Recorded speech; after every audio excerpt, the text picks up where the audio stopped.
ਬਈ ਮੇਰੇ ਗਲੇ ਨੂੰ ਮਹਿਸੂਸ ਹੁੰਦਾ ਸੀ, ਨਾਲ ਚੱਕਰ ਆਉਂਦੇ ਸੀ, ਨਾਲ ਦੂਸਰਾ ਅੱਗੇ ਇੰਨੀ ਵਾਰੀ ਕਰਵਾਇਆ ਵਾ ਤਾਂ ਨਹੀਂ ਫਰਕ ਪਿਆ। ਇੱਥੇ ਆਏ ਤੇ ਠੀਕ ਹੋ ਗਏ। ਕਿੰਨੀ ਵਾਰੀ ਆਏ ਹੋ? ਇੱਥੇ ਦੂਜੀ ਵਾਰੀ ਆਏ ਆ। ਦੂਸਰੀ ਦਫਾ ਆਏ ਹੋ? ਪਹਿਲੀ ਦਫਾ ਆਉਣ ਦੇ ਨਾਲ ਹੀ ਦੌਰੇ ਖਤਮ ਹੋ ਗਏ ਆ? ਹਾਂਜੀ, ਪਹਿਲੀ ਦਫਾ ਤੇ ਕਿੰਨੀ ਦੇਰ ਤੋਂ ਪੈਂਦੀ ਸੀ ਤੁਹਾਨੂੰ? ਇਹ ਹੋ ਗਏ ਸੀ 2-3 ਮਹੀਨੇ ਹੋ ਗਏ। नहीं 2-3 महीने साल हो गया जी इन्होंने, साल हो गया जी इन्होंने चक्कर आने।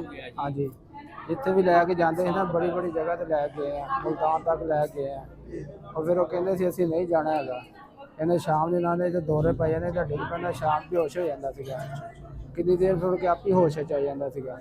ਹੁਣ ਮਾਸ਼ਾਅੱਲਾ ਜਦੋਂ ਪਿਛਲੀ ਦਫਾ ਲੈ ਕੇ ਆਏ ਨੇ, ਹੁਣ ਮਾਸ਼ਾਅੱਲਾ ਹੁਣ ਠੀਕ ਆ ਗਿਆ ਨਾ। ਕੱਲ ਨੂੰ ਅੱਛਾ, ਦੌਰਾ ਪੈਂਦਾ ਸੀ, ਹੁੰਦਾ ਕੀ ਸੀ? ਹੱਥ ਪੈਰ ਮੁੱਚੜਦੇ ਸੀ? ਹੱਥ ਪੈਰ ਮੁੜ ਜਾਂਦੇ ਸੀ, ਹੱਥ ਪੈਰ ਮੁੜ ਜਾਂਦੇ। ਕਿੰਨੀ ਦੇਰ ਦਾ ਦੌਰਾ ਰਹਿੰਦਾ ਸੀ? ਇਹਨਾਂ ਦੌਰਾ 2 ਮਿੰਟ ਦਾ ਰਹਿੰਦਾ ਸੀਗਾ। ਤੇ ਕਿੰਨੀ ਦੇਰ ਬਾਅਦ ਪੈਂਦਾ ਹੁੰਦਾ ਸੀ? ਇਹਨਾਂ ਨੂੰ ਹਫਤੇ 2 ਦਿਹਾੜੀ ਦੇ 3 ਦਫਾ ਪੈਂਦਾ ਸੀ। ਦਿਹਾੜੀ 3 ਦਫਾ ਪੈਂਦਾ? ਹਾਂਜੀ। ਤੇ ਹੁਣ ਅੱਜ ਤੁਸੀਂ ਦੂਸਰੀ ਦਫਾ ਆਏ, ਉਦੋਂ ਦਾ ਕੋਈ ਦੌਰਾ ਤੇ ਨਹੀਂ ਪਿਆ? ਨਹੀਂ, ਕੱਲ ਵੀ ਪਿਆ ਸੀ, ਪਰਸੋਂ ਵੀ ਪਿਆ। ਦਿਹਾੜੀ ਦੇ ਵਿੱਚ 2 ਵਾਰੀ ਹੋਣ ਆਉਂਦਾ ਜੀ। ਅੱਛਾ ਅੱਛਾ। ਤੇ ਕੋਈ ਆਪਣਾ ਡਾਕਟਰੀ ਇਲਾਜ ਵੀ ਕਰਵਾ ਜੀ ਰਹੇ? ਹਾਂਜੀ, ਡਾਕਟਰ ਵੀ ਕਰਵਾ ਰਹੇ ਸੀ। ਕਿੰਨੀ ਦੇਰ ਤੋਂ ਕਰਵਾ ਰਹੇ?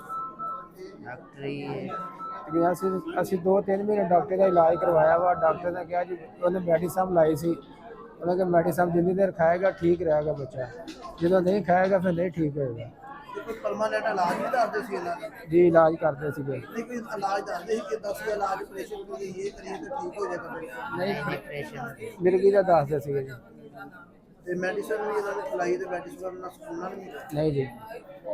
ਆਪਣਾ ਫੋਨ ਨੰਬਰ ਦੱਸੋਗੇ? 0306 48 52 552।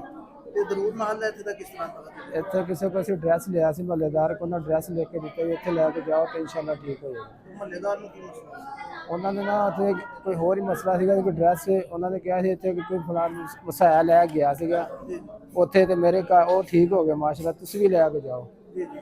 ਅੱਜ ਸਮਨਾਬਾਦ ਰੋਡ ਤੇ ਸੀਗਾ, ਉੱਥੇ ਜਵਾਲਾ ਨਗਰ, ਉਹਨਾਂ ਕੋਲ ਡਰੈਸ ਲਿਆਏ ਸੀਗੇ। ਡਰੈਸ ਲੈ ਕੇ ਤਾਂ ਅਸੀਂ ਡਰੈਸ ਦੀ ਅਸੀਂ ਇੱਥੇ ਪਹੁੰਚੇ। ਤੇ ਹੁਣ ਮਾਸ਼ਾਅੱਲਾ ਠੀਕ ਆ, ਅੱਗੇ ਨੂੰ ਬਿਹਤਰ ਆ। ਤੇ ਜਿਹੜੇ ਇਹਨਾਂ ਨੂੰ ਦੌਰੇ ਪੈਂਦੇ ਸੀ, ਤੇ ਇਹਨਾਂ ਦੌਰਿਆਂ ਦੇ ਕੋਈ ਮਹੱਲੇਦਾਰ, ਰਿਸ਼ਤੇਦਾਰ, ਦੋਸਤਾਰ ਗਵਾਸ? ਹਾਂਜੀ, ਗਵਾਹ ਸਾਰਿਆਂ ਨੂੰ ਪਤਾ ਜੀ। ਹਾਂਜੀ, ਸਾਰਿਆਂ ਨੂੰ ਪਤਾ ਜੀ। ਤੇ ਕਦੀ ਇਸ ਤਰ੍ਹਾਂ ਨਹੀਂ ਹੋਇਆ ਹੈਗਾ ਕਿ ਬਾਹਰ ਕਿਧਰੇ ਕੰਮਕਾਜ ਗਏ ਨੇ, ਦੁਕਾਨ ਤੇ ਗਏ ਨੇ, ਠੀਕ ਹੈ, ਕਿ ਮਸਜਿਦ ਚ ਗਏ ਨੇ, ਇਹਨਾਂ ਨੂੰ ਦੌਰਾ ਪੈ ਗਿਆ? ਹਾਂਜੀ, ਪਿਆ ਸੀ ਮਸਜਿਦ 'ਚ। ਮਸਜਿਦ 'ਚ ਨਮਾਜ਼ ਪੜ੍ਹਨ ਗਿਆ ਸੀ, ਨਮਾਜ਼ ਪੜ੍ਹ ਰਿਹਾ ਸੀ ਤੇ ਚੱਕਰ ਆਇਆ, ਮੈਂ ਡਿੱਗ ਗਿਆ। ਜੋ ਫਿਰ ਮਸਜਿਦ ਨਮਾਜ਼ੀਆਂ ਨੇ ਵੇਖਿਆ ਹੋਣਾ। ਹਾਂਜੀ। ਕਿਉਂਕਿ ਤਾਂ ਫਿਰ ਤੁਸੀਂ ਲੈ ਕੇ ਗਏ ਸੀ ਕਿ ਮਸਜਿਦ ਨਮਾਜ਼ੀ ਛੱਡ ਗਏ ਸੀ? ਨਹੀਂ, ਆਪ ਹੀ ਆਇਆ ਸੀ, ਖੁਦ ਆਇਆ ਸੀ। ਹਾਂਜੀ ਜੀ। ਅੱਲਾਹ ਤਾਲਾ ਹਾਂ ਜੀ। ਬਿਲਕੁਲ ਠੀਕ ਨੇ ਹਾਂਜੀ ਮਾਸ਼ਾਅੱਲਾ। ਜੀ ਹੁਣ ਤੇ ਮਾਸ਼ਾਅੱਲਾ। ਕੀ ਨਾਮ ਕੀ ਆਪਣਾ? ਗੁਲਾਮ ਯਾਸੀਨ। ਤੁਹਾਡਾ ਨਾਮ ਕੀ? ਜ਼ੁਲਕਰਨੈਨ ਕਿੱਥੋਂ ਯਾਸੀਨ। ਤਸ਼ਰੀਫ ਲੈ ਆਏ ਹੋ? ਇਹ ਤੋਂ ਨਵਾਡੀ ਕੋਲ ਤੋਂ ਡਗਰਾਵਲ। ਜੀ, ਫੈਸਲਾ।